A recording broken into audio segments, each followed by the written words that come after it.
ইয়াসউদ্দিন তাহিরি বলছেন এগুলোকে আমি মৌলবি মনে করি, এগুলো বাউল বুষ্টম। আমার গান করে, ড্যান্স করে, নেচে নেচে জিকির করে, এগুলোকে আমি মৌলবির খাতায় রাখি। এগুলোকে মৌলবি বললে গুনাহ হবে। মোট কথা আহমদুল্লাহকে বোবা শয়তান বলেছে, এই বিষয়ে কিছু বলে। আমি কি বলবো, গত পরশু আমি উত্তর দিয়েছিলাম, তো সে আমার চ্যানেলে রিপোর্ট মেরে আমার চ্যানেলে বায়ানটাকে তুলে দিয়া করিয়েছে। তাহেরিকে আলেম বলা যাবে না, তাহেরিকে আলেম বললে গুনাহ হবে। এবার কঠিনভাবে খেপে গেলেন ইয়াসিন হুজুর। শায়খ আহমদুল্লাহ হুজুরের বিরোধিতা করেছিলেন তাহেরি সাহেব। তাহেরি সাহেবকে নিয়ে কিন্তু আপনারা দেখেছেন সব আলেম উলামারাই কিন্তু মুখ খুললেন।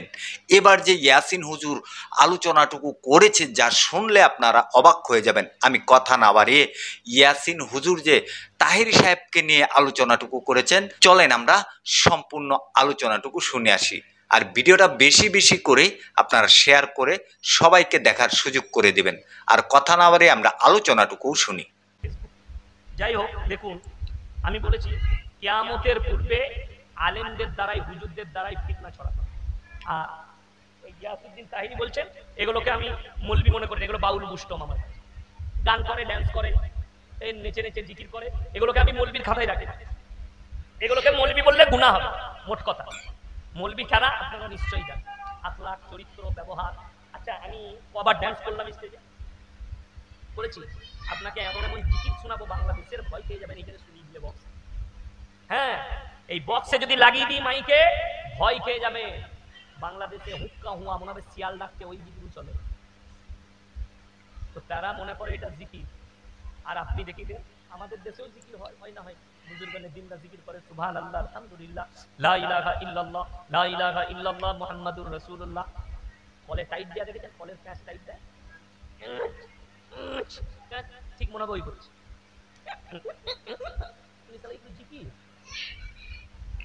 আজব ব্যাপার। তো আমি আজকে মৌলবীর খাতায় রাখি না, মৌলবীর বাইরে আলেমদের বাইরে বাউল বুষ্টম। আর বাউল বুষ্টমরা ভালো হয়। নদিয়াতে এক জায়গায় বাউল বুষ্টমরা আজ থেকে 10 বছর আগে আমার গাড়ির লুকিং গ্লাস ভেঙে দিল। বাউল বুষ্টম গান করে খায়, ফকিরি গান করে, বাউল বুষ্টম। ইসলামে কাওয়ালি হারাম। আপনি চলুন, মুসলমানরা কাওয়ালি করছে, গান বাজনা। কাওয়ালি হারাম, ইসলামে গান বাজনা, বাদ্যযন্ত্র হারাম। একজন বলছে বিয়েতে নবীর জামানায় ঢোল বাজানো বুকা কুতা করে। তুমি জানো হাদিসের ভুল ব্যাখ্যা করছো, কোরআনের ভুল ব্যাখ্যা করছো। এই জন্য তো মুসলমান আজকে পিছিয়ে চলে গেছে, মুসলমানের হালত খারাপের দিকে। আমি অনুরোধ করে যাচ্ছি, হাত তুলে বলুন তো 5 ওয়াক্তের নামাজ আজ থেকে কে কে পড়বে? হাত তুলে না, তাড়াতাড়ি হাত তুলে। 5 ওয়াক্তের নামাজ কম্পালসারি। মায়েদিকে অনুরোধ করে যাচ্ছে, নামাজ জীবনে ছাড়বে না, নামাজ পড়ো যদি জীবনে শান্তি চাও। দুনিয়াতে ভালো মন্দ আর সম্পদটার নাম শান্তি নয়। শান্তি হচ্ছে শাক ডাল খেলেও সেটা রুজি, এবং সেটা হালাল হতে হবে।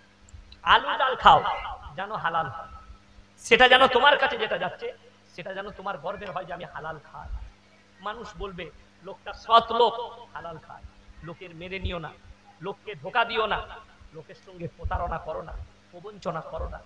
রাসূল আকরাম সাল্লাল্লাহু আলাইহি সাল্লাম শুধু নামাজ রোজা এটারই নাম ইসলাম নয়, তাসবিহ তিলাওয়াত এটার নাম ইসলাম নয়, পরিপূর্ণ একটা জীবন ব্যবস্থার নাম ইসলাম। আপনাকে লক্ষ্য রাখতে হবে আপনার দ্বারা যেন আপনার প্রতিবেশী কষ্ট না পায়, আপনার দ্বারা যেন আপনার প্রতিবেশী, তুমি দেখো না তোমার পাশে কোন জাতি বাস করছে, সে হিন্দু হোক, মুসলিম হোক, জৈন হোক, আর আপনার দলিত হোক, আদিবাসী হোক, সে যদি ক্ষুধার্ত হয় খাবার দাও, বস্ত্রহীন হলে বস্ত্র দাও, বিপদে পড়লে পাশে দাঁড়াও। কোরআনে আছে ওয়া আতিদাল কুরবা হাক্কাহু ওয়াল মিসকিন ওয়াবনাস সাবিল ওয়ালা তুবাদদিল তাবদীরা। হে নবী বলে দাও তোমরা দান করার সময় খেয়াল রাখবে তোমার কাছের গরিব তিনটে লোক যদি তোমাদের কাছে হাত পেতে দেয়, তাদের হাতকে তুমি জীবনে ফিরিও না। 1 নম্বর ওয়া আতিদাল কুরবা, কাছের গরিব। 2 নম্বর ওয়াল ইয়াতামা ওয়াল মাসাকিন, যারা ইতিম আর মিসকিন হবে তারা যদি হাত পাতে তাদের হাতকে ফিরিও না। ওয়াবনাস সাবিলি ওয়ালা তুবাদদিল তাবদীরা। আর 3 নম্বর হচ্ছে মুসাফির যদি তোমাদের কাছে হাত পাতে তুমি তাদের হাতকে ফিরিও না। এই 3টে লোক যদি হাত পাতে তাদের হাতকে ফিরিও না। এই 3টে লোক যখন দোয়া করবে আল্লাহর সঙ্গে সঙ্গে দোয়া কবুল করে নেয়। জোরে বলুন সুবহানাল্লাহ।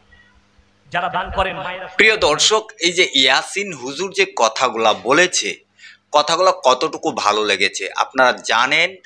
তাহেরি সাহেব কিন্তু 48 ঘন্টার আলটিমেটাম দিয়েছিল শেখ আহমদুল্লাহ হুজুরকে, আহমদুল্লাহ হুজুরের একটা কথার কারণে। কিন্তু তাহেরি সাহেব আসলে কতটুকু ইসলাম সম্বন্ধে জানে সেটা আপনারা কমেন্টে জানাবেন।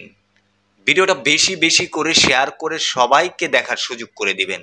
সবাই ভালো থাকবেন, সুস্থ থাকবেন। আসসালামু আলাইকুম।